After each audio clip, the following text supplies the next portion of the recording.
بسم اللہ الرحمن الرحیم۔ السلام علیکم ورحمۃ اللہ وبرکاتہ۔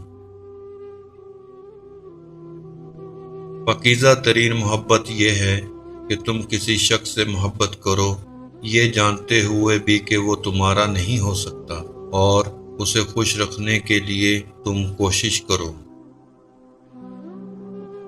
ایک عمر گزرنے کے بعد میں نے یہ جانا ہے کہ عورت موم ہے یا پتھر، اس کا فیصلہ وہ خود کرتی ہے۔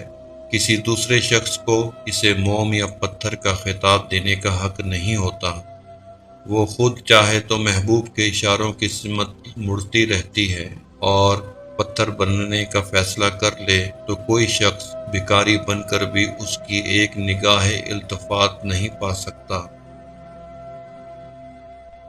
کبھی کبھی ایسا ہوتا ہے کہ زندگی ہر وہ چیز آپ کو لوٹا رہی ہوتی ہے جو کبھی آپ سے چھن گئی تھی، بشمول محبت کے، لیکن آپ بے نیاز ہو چکے ہوتے ہیں۔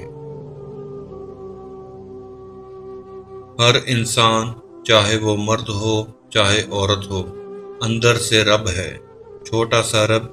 ہر رب کی یہ آرزو ہے کہ کوئی ایسا بھی زندگی میں آئے جو اس کی ذات کے ساتھ کسی اور کو شریک نہ ٹھہرائے۔ گھر کے اندر جی بھر کے رو لینا، پر دروازہ ہمیشہ ہنس کر ہی کھولنا، کیونکہ لوگوں کو جب پتہ چلے گا کہ آپ اندر سے ٹوٹ چکے ہیں تو وہ آپ کو لوٹ لیں گے۔ بانو قدسیہ فرماتی ہیں، جن مردوں کو یہ لگتا ہے کہ عورت کو رلانے، تڑپانے اور ترسانے سے اس کی محبت میں شدت اختیار ہو جاتی ہے تو یہ ان کی بہت بڑی غلط فہمی ہے۔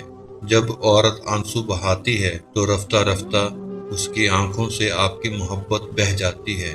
جس دن صبر آ گیا، آنسو ختم، محبت ختم۔ اکثر اوقات سچ کڑوا نہیں ہوتا، سچ بولنے کا انداز کڑوا ہوتا ہے۔ ہم سچ بولنے کے ساتھ ساتھ دراصل دوسروں کو ذلیل کر رہے ہوتے ہیں، اور توقع رکھتے ہیں ہماری ذلیل کرنے کی حرکت کو صرف سچ ہی سمجھا جائے۔ عورت اپنی زندگی میں دو مردوں کو کبھی نہیں بھولتی، ایک وہ جو اس سے محبت کرتا ہے، اور دوسرا وہ جو اس کی عزت کرتا ہے، مگر ہمیشہ پلڑا اسی کا بھاری رہتا ہے جو عزت کرتا ہے۔